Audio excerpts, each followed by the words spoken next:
Good afternoon and welcome to Sunday Mentoring, our very first live here on YouTube and Facebook. I'm thrilled to see already in the chat we have Misty and we have Veronica, and I welcome all of my friends as you join us today. So we're going to take a laser session. And should you enjoy this, then I will repeat it on a frequent basis. And we're going to have a focus for each mentoring session because I'm here to guide you. So welcome, Adrian. And also, Belinda, welcome. Any questions you have, please pop them in the chat. This is your time. And any questions you have, I want to be here to serve you and help you on your way. Do let me know in the chat where you're watching from. And let me know also if you're a salon owner, a stylist, student, editorial stylist, just let me know where you live within our industry. So I'm going to ask something really important to you right now. How to become the hairdresser you've always wanted to be. What does that look like for you? How many of us, when we got into our career, we were given our tools, right? I mean, it was like, okay, now figure out how to cut a straight line. Now figure out how to lay a hair. Then the razor comes in and all the other wonderful sciences of our industry. And we're given tools without even thinking, well, where's my career path? Where do I want to go? What are the opportunities that are open for me? I never realized that hairdressing would take me all around the world. I never realized that the doors that would open to me would be so extraordinary. But they happened almost accidentally. So that was what was so super, super interesting. So hi, Valerie. She's watching us from Ireland. So it's quite late there, right? Time to go down the pub, or leave the pub, I should say. Hi, Tanya and Lisa. Welcome, welcome. So what we're going to do today is dive into a subject that I think you're going to really enjoy. And we're going to have a focus this month on this particular subject. So my question to you is, how do you feel when your client walks out the door? How do you feel? Do you look and go, nice one? Do you look and go, I should have taken it a bit shorter? It's nice, but I should have booked her in for a bit more time. I really had to rush that. Oh, I should have taken a photograph of her. That was a really good makeover. That was really good hairstyle. All of those things, right? When I first started doing hair, I wouldn't even look. I would take the cape off, bye, and I go the other way. I go, oh my God, I just got through that. That was a nightmare. I wonder if she'll come back. Probably won't. I cut it too short. I lost control. How many of you have had that feeling too? Right? Yeah, you've all been there, yes? So anyway, what we're going to look at is, Paul, where are you from? Oh, Buckinghamshire. Oh, lovely. I used to ride my horse around there. We met in Putacana. Oh, how lovely. Thank you, Paul. So what we're going to do today is talk about how do you feel when your client also walks in the door? Oh, not that one. Or really, I thought I got rid of her. Or, oh, brilliant, I'm so happy, right? So we have all this bag of emotions. Those when they're leaving, it's like, don't let the door hit you on the way out. Those that come in thinking, oh, this is really great. But joking aside, let's take a really deep look. Who are we attracting? Is it an accident that we attract visionary clients? Is it an accident that we get clients who are fence sitters that go, well, Viv, I'd like to go short, but my husband doesn't like short hair. I'd like to put it in a ponytail, but I do want a new look. And you go, I'm so confused. I don't know what you want. Or have you had those clients that come to you that say, well, I've had this happen in New York. Well, Vivienne, I've been to almost everybody here in New York. No one can do my hair, but you were referred to me. And it's like, thank you, I think. And they're the resistor because they are just resisting everything, right? But the ultimate goal is to have a client sitting in your chair who's a visionary, someone who just loves your vision, you love her vision, and you're connected. So I'm going to talk to you today. I'm going to talk to you about 5 types of hairdressers. And we have a really cool quiz that you can actually take the quiz, and we will put it into the chat, the quiz. But we have a quiz which will help you figure out who you are, and it gives you some really great insights. Okay, so what hairdresser type are you? Let's dive into this. So I'm just going to go to full screen here. What do you see when you look at this lady? So tell me in the chat, what do you see when you look at these two lovely ladies enjoying their glass of wine? I'll give you a few tips here. These ladies are in one of the highest real estate areas in the United States, the average home being anything between $2 to $50 million. So they're in a very affluent area, very expensive restaurant, and I couldn't resist taking a photograph of them. So do let me know in the chat, what do you see when you look at these ladies? And I'll just give you a moment to just play catch up. Belinda says she sees peace. Yeah, a glass of wine and scenery will always do that. They have the same hairstyle. Yes, they do. Laugh out loud. They have the same hairstyle. How many times do we see that? Tell me some more. What do you see when they look at you? Look at their hair. Kimberly, frizzy mess. Okay, so we're getting kind of warm here to where I want referrals. Let me know in the chat. Do you think these two lovely ladies who've got tons of money and are enjoying life until Vivienne comes along and sneaks a photograph of them, will this style gather referrals? Just a yes or a no. Yes, you'll get referrals from this, or no, Viv, you would never get referrals from this. Tanya's saying sisters. Misty's saying the shape is dull and long, but my question to you is, will they get referrals? And Kay's saying no, they won't get referrals. That is absolutely true. So now let's look at this. What type of hairdresser are you? So let's look at this first of all. So how many of you, guilty, felt that I had to entertain the client? I had to be energetic and enthusiastic, and I had to entertain them. And in the beginning of my career, I felt so nervous about my skill set, or in my opinion, my lack of skill set. I needed to cover up with something. So my cover up was, let's entertain them and smile and all of that good stuff. And that's fine. That's great to entertain your client. I couldn't sustain it. That was the problem. I built something that I could not sustain. And how many of you can relate to that? And we have in our chat, just so that you know, you may want to just cut and paste that or come back to it a little bit later, the cue to the quiz, and you'll be able to find out who you are, which will be a whole lot of fun. So let's just look at this here. The entertainer. You want the client to have a great experience and feel pampered, but if you focus so much on entertaining, you may find yourself distracted, improvising, and feeling like the results are mediocre. So when we look at that, we have to say, what if the client feels that way too? Yes, the client may have had a great experience, but may not be happy with her hair. Did we train the client to settle and lower her expectations? So I've asked you for this month, because this is a mentoring session, to just take a stock of, yeah, Viv, how much do I really entertain? Is it a strain? Is it stressful? Are there times where I would just love to be quiet and I don't know how to ask for silence? So I'll give you an example. When I'm working on a hairstyle, like for example, if I'm going to be cutting a bob, or if I'm doing some razor work around the face, I will say to my client, I really need to concentrate. I won't be talking to you for this period of time because I really need to talk to your hair. Your hair is going to have a conversation with me. It's either going to say, yeah, I can do that, or whoop, no, I can't. And it's a very polite way to say to the client, be quiet.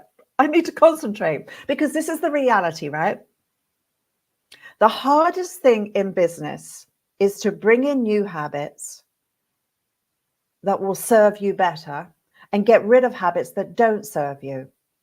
And it's hard to let go and take on something new. And the more you hold on to something, the harder it is to have a hand open to receive the something new. So that's really very, very important. So what I want you to focus on this month, we're going to do it for a month, is, yeah, where's my entertainment radar? Do I need to bring it down a bit? Do I need to give myself and my clients permission just to back off a little bit? Yes, I will be friendly. Yes, I will be engaging, but not at the price of compromising the quality of the hair that walks out through the door. So that's just a little reality check for you. So I just want you to kind of tune into that and see where that goes for you. So the question is, when the client is being entertained to that degree, will she come back? Because did we compromise something? Remember, you can only have one conscious thought at a time. Otherwise, you're going into automatic pilot. So if you feel that you're just doing the same on everybody, that pattern, which is great, is repeated over and over again. But if it's repeated so many times on the wrong person, or it's not evolving, then what you do is you kill your creativity. And the goal is we want the right client who suits our style, our personality, our brand to be sitting in the chair. So what I want to do is bring real intention around who it is that you want sitting in your chair. And I hope that you find that helpful. So let's talk about the next one, because I've been this 100%. Because I used to screw up so much hair in the beginning when I was at Sassoon's. I did cut it too short, overcheck the hair, just get so lost in the detail. I never looked at the big picture. And then it would be like, oh, and she'd be the one as she was walking out the door, go, way too short, way too short. And then the other voice would say, yeah, but it's a really strong haircut. She's not going to have a problem maintaining that at home because it's so well cut. And then the other voice would say, yeah, but it's too short for her face, her body, her age, and everything else. It'll be great in 4 months' time. How many of you can relate to that? Just let me know in the chat if you're relating to this. So how many entertainers do we have in the house? Come on, give me a yo. How many entertainers? I just want to know. And we're going to dive into the technician. How many technicians do we have in the house? Just let me know. So let's talk about the technician. Like a Swiss watch, you were made with perfection and discipline. You don't make mistakes. You follow a map and are systematic with a laser focus. But what if you miss looking at the big picture? The question is, will that client come back? So as we're looking at this now, let's just talk about the mindset of the technician. You're looking at the detail. You're spending more time looking at the line between your fingers than you are the shape. So this month, I said, I want us to draw attention to our style so that with intentionality, we can start to attract the client who really appreciates us. So we've got somebody here that's saying sometimes an entertainer becoming better at becoming a technician. Great. I appreciate that feedback. So what I found was my revelation to not get so caught up in the technique, which is important, because a technique is your insurance for success. It's a system that is foolproof, right? But what if the technique is gorgeous, but it's on the wrong person, or it's just 1 inch too short or 1 inch too long? So sometimes what I do is I will take a brush or my water spray bottle or even my water jug, and I will put a sign on there because I need to shift the habits, right? So what I need to do is put on there, step back. What I need to put on there is use my mirror.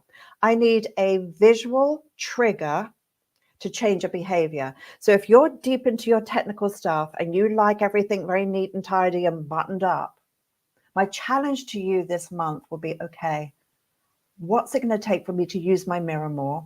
What's it going to take for me to step back and look at the big picture? What is it going to take? And that will be really very, very important. So the technician's fantastic. The entertainer is fantastic, but it's the balance of how we live behind our chair.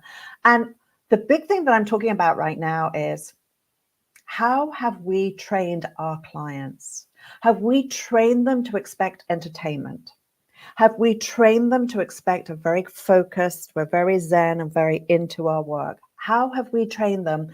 And does it help us? Does it help us? And hi, Pamela, great to have you here. Pamela's been doing some beautiful work within the designer program, as has Misty been doing some beautiful work. So great to have you here. So the question is, when it's so technical, will she come back? The next one too, I ask you, what do you see? So if you look at this lady again through the eyes of the entertainer, and then you look at this through the eyes of the technician, that would be two totally different conversations. The entertainer, hi, how have you been? You know, how's life? Entertainer. Oh, you got some events to go to. Oh, you showed me this photograph on Pinterest. Oh, yeah, great. Yeah, we can do that. Yeah, I'm pleasing the client clearly, which is great. And versus the technician would go, well, you've got naturally kinky textured hair. for you to wear your hairstyle long like this in all sorts of moist environments, the summer, the humidity, etc., we're probably going to need to do a keratin treatment. We're probably going to put in some layering into your hair so that we can have some more movement going on as opposed to it being thatched, right? We would have a very different, more scientific, technical approach to this. And even the technique of, well, this is not going to balance with your face shape, but this is. So again, where is your focus? Where is your, what type of hairdresser are you? And does it serve you the best? Does it bring you the most joy? And I think that's very, very important. So let's look at the artist. The artist. You love being spontaneous when it comes to design. You're driven by creativity, passion, and inspiration. But what do you do on the days when you're not inspired? So I have worked with a lot of people in that creative mode. And when all the stars are in alignment, the creativity just flows. But when they're not inspired, it doesn't. Now, when you have artistry and creativity and inspiration with strong technique, then you've got a really powerful hairdresser. But if you're more reliant on the feel, the intuition, there's three ways that we work when we're doing a consultation. One is rational. We're taking in logical information, age, lifestyle, personality, face shape, fashion sensibility. We're taking in information. It's rational. And I have a consultation form that does all the rational work for you. Then we move into, there's the gut feeling. Have you ever had like a gut feeling where you think, ooh, I better not do that? Or that horrible surge of emotion when you go, I think I just cut that too short. Or I thought she was going to be a cool blonde and she's gone really yellow on me. What happened, right? There's that gut feeling of, oh my gosh, it's gone horribly wrong. And that gut feeling, if you live in that gut feeling, it's a way of survival, but it's also a way of stress. That's where anxiety loves to live, in the gut. But then there's the intuition, that inspired moment. You look at a photograph and you go, yeah, I can do that. But sometimes you see something on Pinterest or Instagram and you see this 11-second video and you think, yeah, I think I can do that. Then you try and do it and there's this gut feeling that goes in. It's like, oh my gosh, no, they made that look so easy. I'm already lost. Panic. And now you have to go in the opposite direction. So how many of you relate to that artist? Now, we need routine, which is vital. But if we stay in routine, patterns, structure, habits, routine can kill your creativity. So what we need to do is give permission for the creative process to happen. And I train people to create a design map. I train people to do a 5-star consultation. That's where the innovation and the ideas are born. And have a plan and work the plan so you have confidence and you have a strategy. But I never, ever want to crush anyone's creativity. That's really important. And sometimes a client sort of raised eyebrow or a stylist going, can crush your creativity for that moment. So creativity is very sensitive. And how many of you relate to that? So Misty's saying technically and creative. Yep, that's so true. So the question is, when you're artistic and you're very artsy and the client relates to it, of course she's going to come back, isn't she? But now let's look at the next one that we have here, which is the puppet. The puppet, the client is pulling your strings.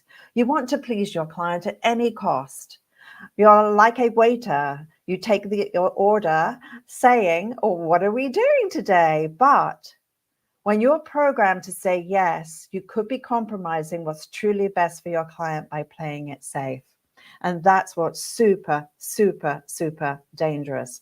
So when I'm looking at something like this, I have absolutely been a puppet where all I want to do is please the guest. And the saddest thing about that is that when you live in the puppet world and somebody else is pulling one's strings, you're losing control. I one time had a client. She took my scissor and comb from the front and she went and she combed her hair and she snipped it there. And she said, I want it that length. And I was like, I can't believe you just picked up my tools and you cut it to that length and you told me. And I was like, this is a relationship that's not going to do very well, right? Why does a client control the hairdresser? You tell me in the chat, why do you think? I believe for me, it was I didn't have the confidence. Then I had the skill, but I had been so practiced in a lack of confidence. Even when my skill rose up, I still didn't believe I was good enough. How many of you can relate to the imposter syndrome, where it's still not good enough? So even as I started to climb my ladder of success, I would always question, is it good enough? I could have done it so much better. And I want to love my work. I don't want someone pulling my strings. One time I was on a job and it was a multi-million-dollar wedding.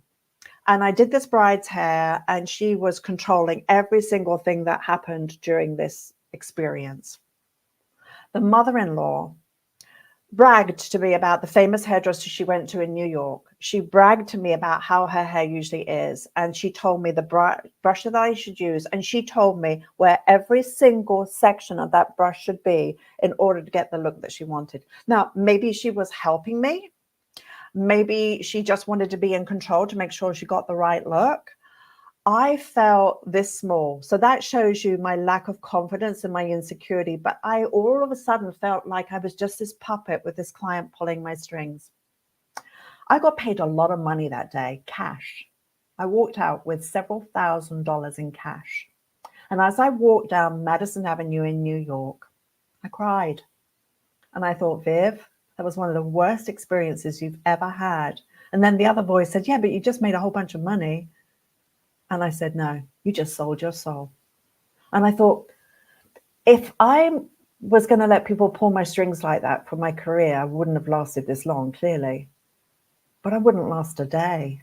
I really wouldn't last a day. And I thought, how is it for hairdressers when they haven't been given the training and the mindset training and the skills to overcome those clients that are pulling your strings? And I think because I've had those experiences, I'm very empathetic to how do I help hairdressers be the hero? Yes, we know the client's the hero. We understand that. But you could also be a hero to your clients. So what is your story? Are you entertaining a little too much? You need to rein it back and find some language to say, no, I need to step more into my technical. Have you sat and crushed your creativity? You're not giving it room to breathe, and you need to do that. Do you not believe enough in your skills, or you need to work more on your skills to say, no, I'm not going to be a puppet. I am a skilled professional artist, and people are coming to me for the expertise and the advice that I can offer. So when I had this lovely lady come in to me, she clearly didn't want to have a major change. She just wanted to have her hair trimmed, and she could very easily have looked like those lovely ladies that were at the waterfront. So I knew that I had to win her trust because I was going to take her from here to here. That's about 14 inches of length. And the first section that I cut was right over the ear. So that's a big shock to see that amount of hair go when you're coming in for something where you're just saying, I want to trim. Now, the conversation and the reason I had the success was because I kept talking about how do we slim this jawline? How do we lengthen the neck? And how do we take that fullness away? And by doing that, I could give her something completely different and become her hero, because I was not going to be a puppet with my strings being pulled. I would have been out of my own integrity. And I can't do that. When I don't know what to do, or I don't have the confidence to do it, I will say to a client, still to this day, that's not in my skill set, but I'm going to make a phone call. And I'm going to call somebody who I know is brilliant that can take care of you, because it's not me. Do you know how powerful that is? And do you know what the kind of respect you get from a client when you have the courage to do that? And it will come back to you tenfold when you always do the best thing for that client. It will always serve you so very, very well. How many of you can relate to that? We've got Lisa saying, I actually was falling into the puppet theater and had to get out before the show began. I took your course and my world changed. Oh, that's so sweet. Oh, that's so lovely. That's really great. I love that. That is so amazing. So, hi, Joe. Great to see you in the house. So, let's talk about this last one here. And this one here is the celebrity stylist. They're put on a pedestal. Your reputation is outstanding. You may even have fame and be a celebrity stylist. Some clients may be starstruck or even feel intimidated by your reputation. Some are just thrilled to be in your mastery hands. Many will say, do what you think is best. It's the ultimate in trust. So my career has been around celebrity stylists.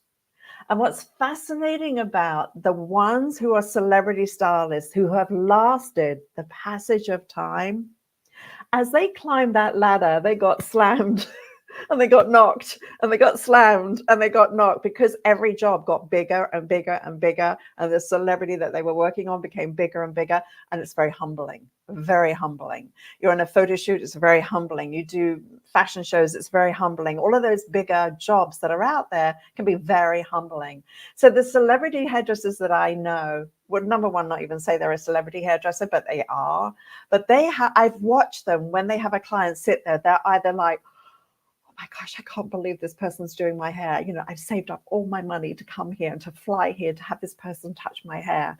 And so now they're on this high pedestal. You're thinking, oh my gosh, you know, darling, this is a comb. It's not a magic wand, right? And you're thinking now the pressure's even greater because I don't want to disappoint you. And in their humbleness, they still are there to serve.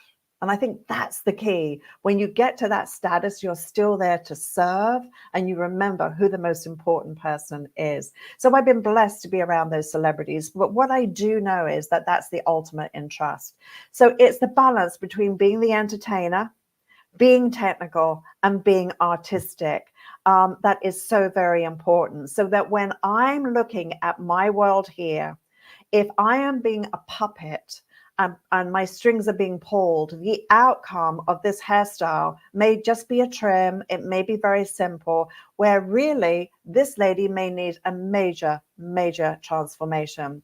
So I have to say, you know, it's goodbye to the puppet because it doesn't serve any of us. It robs your joy. It robs your creativity. So my question to you over this month, you're going to look at the 5 characters that I presented to you.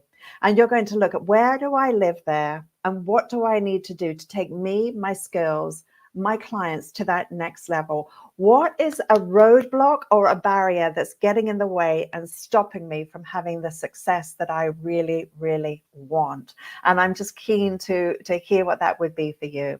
So the question I want you to ask yourself over this next month is, how have we trained our clients? What have we trained them to expect and not to expect? And I think are they expecting you to always entertain them? What is it that you're really asking of your clients? So our November focus is going to be, what hairdresser type am I? How does that play behind my chair? I know that I am, whatever I put out there is like a mirror. It's going to come back to me. Is this time right now for you to even think about a little makeover for yourself, like refresh your look in order to start bringing in a different perception of who you are? And if you've enjoyed this, then please do join me in 1 month's time where we're going to do this again. But if you really, really enjoyed this and you want to join me tomorrow night, the 30th of October, we're going to be doing a masterclass. And it's going to be focused on some fabulous long hair styling skills. So you can join that here. You can go to the link on my website to sign up. And you can also reach out to us at education@mackinder.com should you have any questions. Patricia will get back to you. I'm just putting my email address or her email address in the chat, so you can reach out there. Also, we are hosting a fabulous 2-day virtual workshop, which is going to be from the comfort of your home or salon. It's 2 days in the art of long hair dressing. So if you've got a lot of clients with long hair and you're thinking, I should be able to offer them more than just a beach curl, and you want to offer more to your clients with hair from the shoulders down, then I think you'll really enjoy this program. And this is on November. That's interesting. The 12th. It's the 12th and the 13th, but I only see a 2 there. It's the 12th and the 13th, all right? So that's the next one. And if you're thinking, well, Viv, I'd like for you to help me in my career, and you're looking for some career guidance, you're looking for some coaching, one of the things that we do in our digital products is that we do coaching, we do our video training, and we do lots of virtual live events, so that it's not just watching, it's doing. And it's in the doing that the transformation takes place. So if you want to book a call, you just go to my website and you can just check that out. So hopefully I'll see you tomorrow night. For those of you who are keen, at 7 o'clock. For those who love styling hair and you want to join me for a boot camp, we have a lot of fun, trust me, because so many crazy things happen. So it'll be highly entertaining. And if you really are looking for some career coaching guiding, just make that call, right? And I'm here to help you and to serve. So I hope that you found this of value today. And I want you again to really think mindfully about how I can help you and how I can serve you. And also that if you are now going to go, right, I'm going to look at how I've trained my clients and who do I really want to be, so I can be the best authentic version of myself and not copy the teacher or the other stylist or the salon owner. Step into my own voice, my own space, because that's part of your brand. And it shouldn't happen accidentally. It should happen with intentionality. And when you put intention behind what you do, you understand the reason why you're doing what you do, the results will show up. It's reason equals your result. So always remember, your why is so important. And at one point in your career, it may have been very helpful to entertain. And now, years later, you're thinking, this is so exhausting. I just want to focus on the hair. Well, I'm giving you the opportunity right now to explore and think how you can do that. So the quiz, the link for the quiz, it is here in the chat. And I encourage you to take the quiz, because you will find out how fun it is to actually, here's the quiz. I'm just going to grab it. There we go. I'm going to show it. This is the link to the quiz. So it is in the chat, and you can cut and paste that in and take the quiz and find out who you are. And I look forward to hearing from you. We will be looking at this feed as time passes by. Any questions or any comments you have, just let us know. Thank you so much for watching. Have a wonderful Sunday. Take care, and bye, my friends.